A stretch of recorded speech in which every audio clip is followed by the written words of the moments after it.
Shalom, shalom. First and foremost, I'd like to give all praises, glory, and honor to Yahweh, Ba'ashem Yahweh Shai, Ba'ashem Rakah Kodash. Double honors the apostles and elders, great millstone, for teaching us his truth. Salutations, the sincere Akim and Aquathimi. Listen, may the blessing of election be upon your house. My name is Brother Raquai. I'm back in here with another quick, as the Lord always, Lord's willing, Yahweh Ratazah, that this lesson may be edifying, right? And the title I have on the screen here, it says, When His Understanding Faileth. And what really and truly, what inspired this lesson was a situation I was just dealing with when it comes to my father, right? And my father personally is in his 80s, right? In his mid 80s, and he's kind of at that age where sometimes his understanding fails, right? So I just wanted to bring in a couple precepts. I may not hit all of these I have on the screen, but I wanted to bring in a couple precepts, in hopes that for you brothers and few sisters who may listen, that this may be a comforting and how to handle these particular situations with if you have your essentially your folks around you, right, your parents around you, right, and that they're at that age essentially, right? So I don't think I'm going to hit all these, but Lord's will, we'll see where the spirit goes. And because scriptures say that through thy precepts I get understanding, right? We get understanding, to roughly paraphrase. So the first one I really want to start off with, because the title of the lesson I really borrowed it from Sirach, right? So the first one I really want to start off with is in Matthew, so just bear with me on this. It says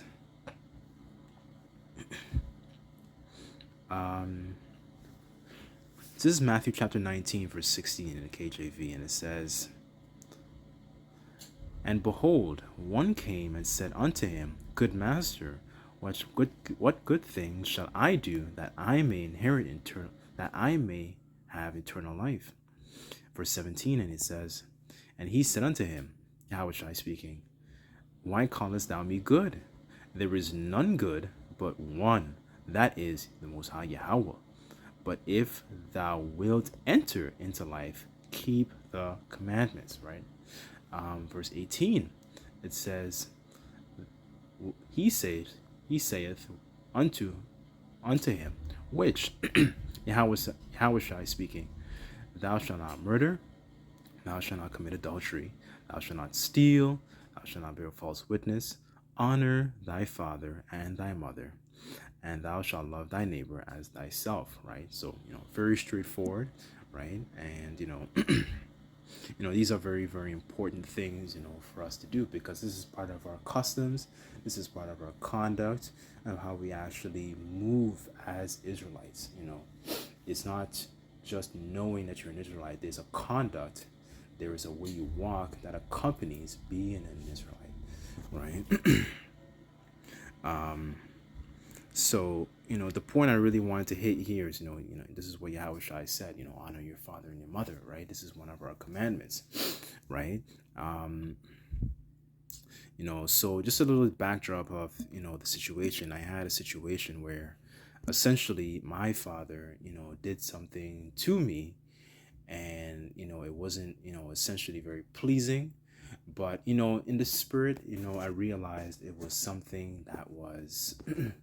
it was just a trial, like it was just a test, like the scriptures talk about, the trial, fiery trials, right? And I realized it was just a test, and I neglected it, right? And essentially, as time passed by, so it's been about over 6 months, I got the opportunity to actually address it, right? And it's long story short, in doing so, in addressing this particular situation with my father, the outcome was, he apologized, and, he essentially apologized, and he said it wasn't deliberate, right? So I just wanted to touch on a couple precepts in regards to that, because, you can go through particular situations where, when your parents essentially get to that old age, and they might trespass against you or whatnot, and if they apologized, essentially we forgive them, right? Because not just we hope to achieve and get and receive mercy, right, from Yahweh Hashem Yahushai, but we don't want to be holding on to grudges, essentially, if someone um, trespasses against us, and we didn't offer and we didn't forgive them, right? So what I want to do is I just want to touch on a couple points as well, right? So in regards to the forgiveness, let me just touch on that quick point as well.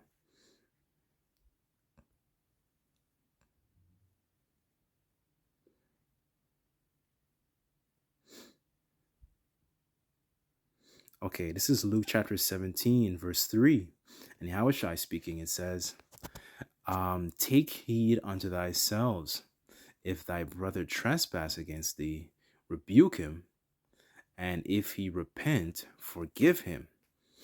Verse 4, and if he trespass against thee 7 times in a day, and 7 times in a day turn again to thee, saying, I repent, thou shalt forgive him. In the NLT it says, even if that person wrongs you 7 times a day, and each time turns again and asks for forgiveness, you must forgive, right? And that's so important, because essentially, us as a nation, we've come so because we've discontinued from our heritage, and the Lord essentially kind of put us away and gave us that bill of divorce.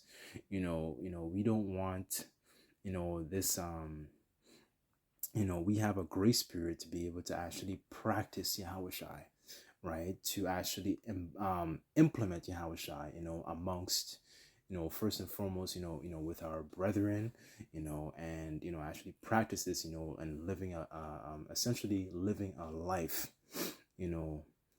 essentially in a manner and the way Yahushai conducted himself, right?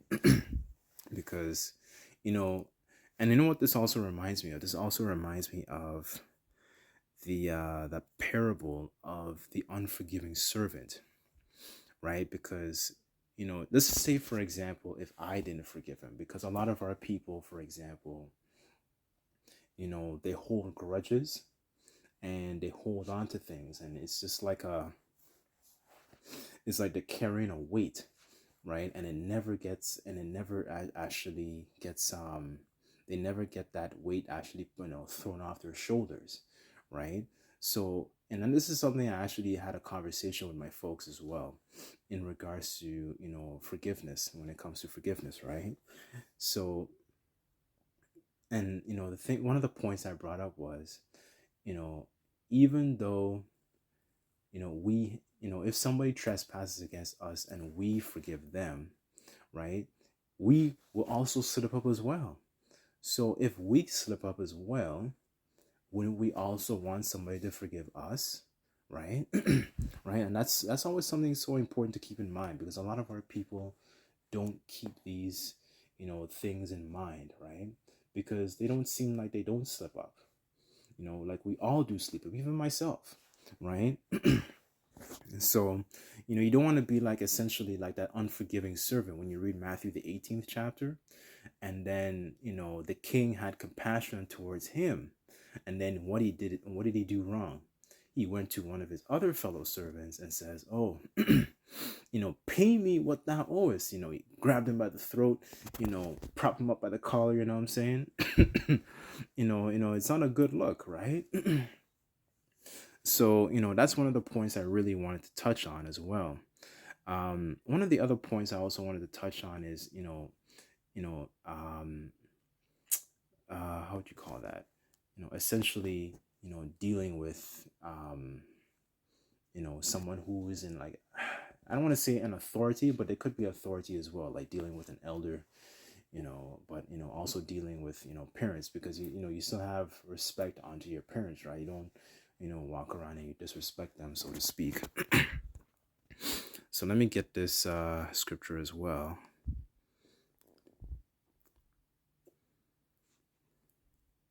Okay, this is First Timothy, and this is one of the precepts I was keeping in mind as I was going through the situation, right? So, this is First Timothy chapter 5, verse 1. It says, this is advice about widows, elders, and slaves.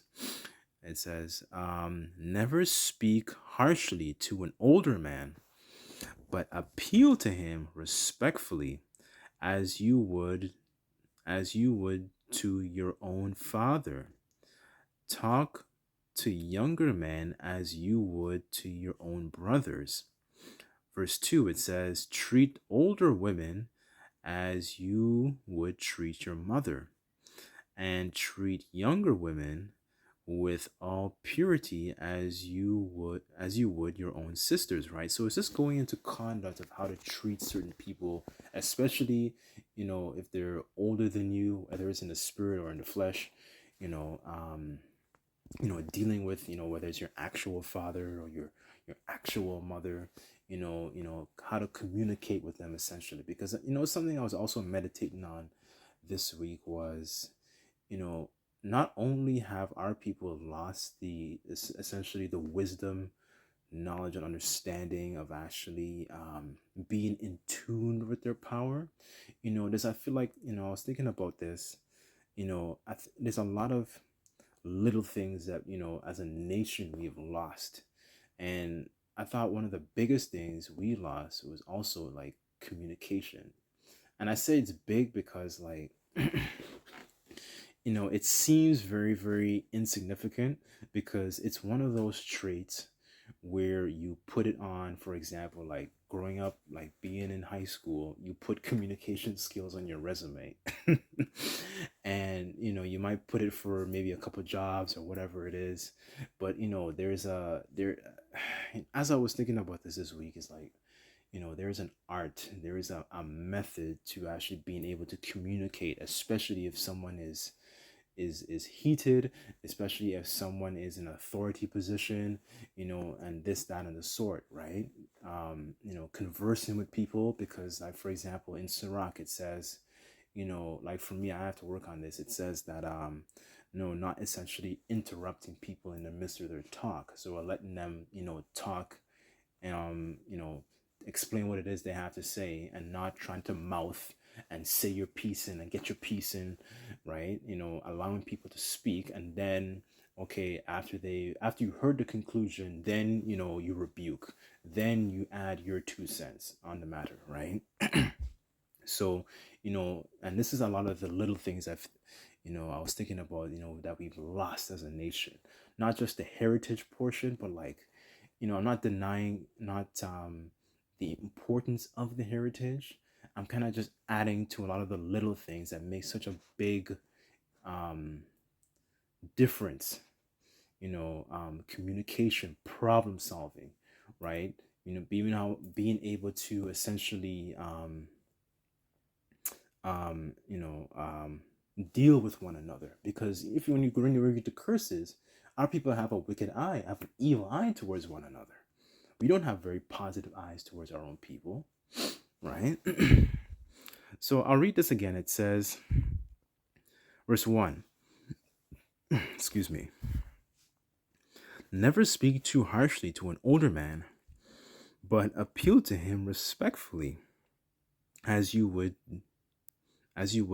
to your own father.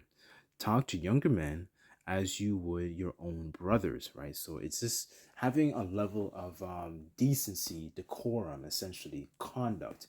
When we talk to essentially an elder, whether it's an elder in the camp, or whether it's our own parents, if they're understanding, whether or not they're understanding faileth, right? There's a certain level of conduct that we should have to conduct ourselves by, because we realize, we're not degenerates. We're not Raggedy Ann dolls that got scooped off on the side of the street, right? And the Lord opened up our eyes, like, we're Israelites, right? And there is a conduct, there is a glory that comes with that, right? Right? We're a bloodline, we're a peculiar nation of people above these other nations. So part of knowing that we're above these other nations is is having this conduct, implementing this conduct, right? Not just how we communicate, essentially, with our own brothers, but communicate, with our family, how we deal with one another. Like Yahushua said, then you shall know that you are my disciples. Right, where you love it, whether you the way you treat each other, to roughly paraphrase, right? um okay, the other point, yes, I wanted to add, so I guess I'll add, this will be the last point I just wanted to hit as well. So this is a couple precepts in Sirach I wanted to read.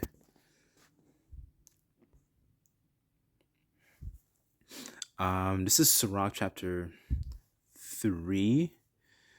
I want to read down and make a couple points here, or I might jump around. Right, let's see how it goes. This is I'll start at verse 12. It says, "My son, help thy father in his age, and give him not as long as he liveth.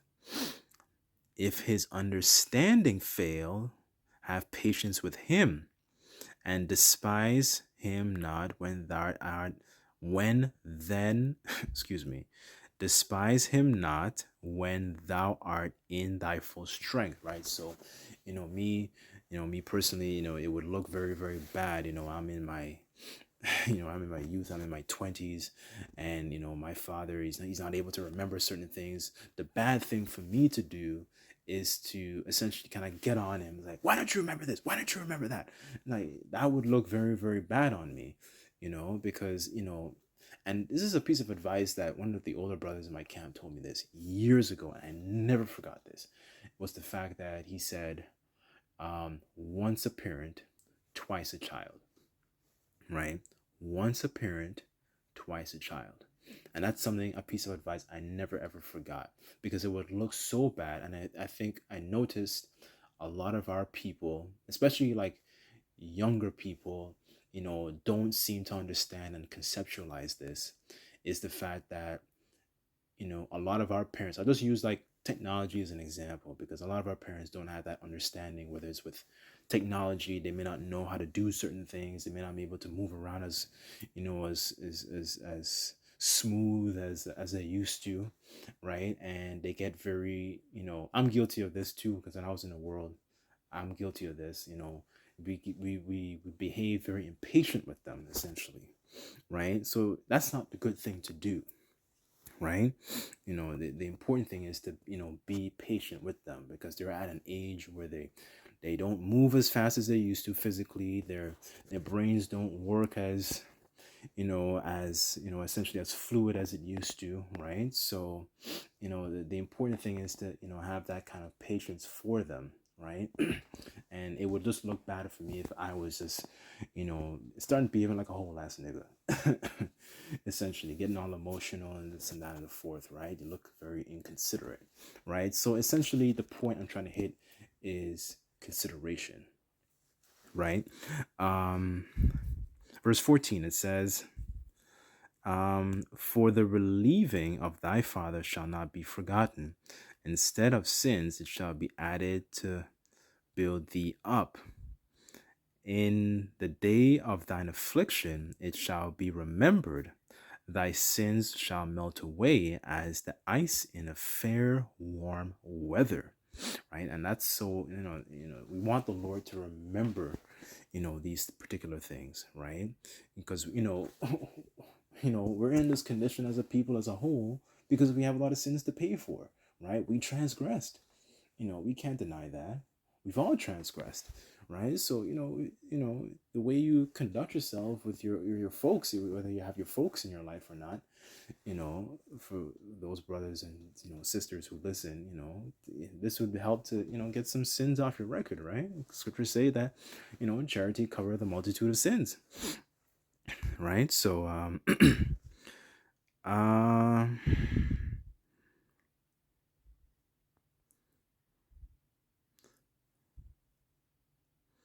I guess I'll jump down to verse 20.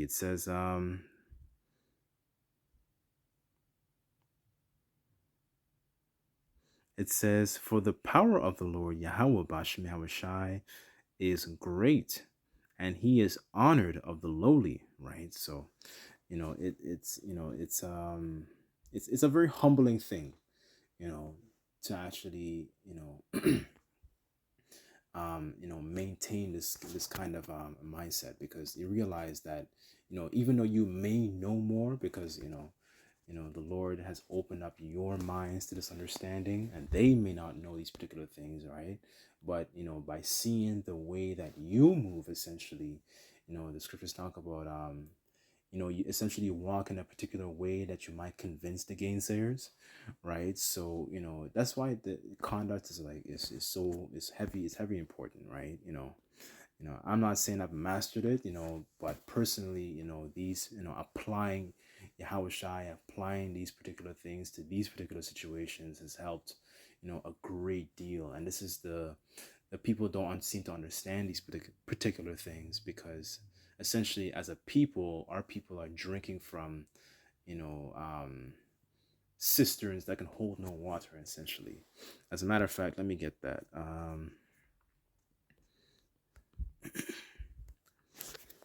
Jeremiah 2, verse 13, and it says, "For my people have committed two evils. They have forsaken me, the fountain of living waters, and hewn them out cisterns, broken cisterns that can hold no water." There's no understanding for the way that they ought to conduct themselves, right? So they're drinking from all these different essentially broken cisterns that is actually not giving them the nourishment to be able to grow. It's not giving them the nutrients where it's able to grow, right? And so they drink. So, and that can take multiple. That can be multiple avenues. For example, it could be in Islam, it could be in Christianity, it could be in Rastafarianism, and our people don't apply these particular things, right? So, I guess I'll end off with this one. This one's one of my favorites. But I had a few here, but I don't think I'm going to hit all of them. So just bear with me on this. Let me just get this last one. Okay, this is 1 Corinthians 13, verse 1. In the NLT, it says, "If I could speak all the languages of earth and of angels, but didn't love others, I would only be a noisy gong or a clanging cymbal." Verse 2, "And if I had the gift of prophecy and understood all the Most High Yahweh Bashim Yahushai's secret plans and possessed all knowledge, and if I had such faith that I could move mountains, but didn't love others, I would be nothing," right? So, we all have our gifts in the ministry. Some of us, it's prayers, it could be herbs, it could be, understanding of different languages, so on and so forth. But, if we didn't have that essentially that charity, right? Paul says he's nothing, that we're nothing, right? So, this are just, key things to keep in mind during these times, right? Because, we live in a time where, the end of all things is at hand. We don't, things are getting more expensive, and, we don't really have a lot of like substance, so to speak, as a nation of people. We don't have a lot of substance, even like within this ministry, within this truth. We don't, some of us might have more than others, but a lot of us, like myself, I don't have a lot of things, right? But I'm talking about physical things, so to speak, right? But this is why we do these lessons, and so we can have riches stored in heaven, right? So anyways, I don't think I'm gonna go through all these precepts. It's quite a lot, but hopefully, all these made the point, and I thought I would just share this experience with you, brothers and few sisters, in hopes that it will be edifying and comforting, right? So, I want to say all praises to Yahweh Bashem Yahushai, Bashem Rakakwadash. Double honors to the apostles and elders of Great Millstone for teaching us his truth. Until next time, I say Shalom.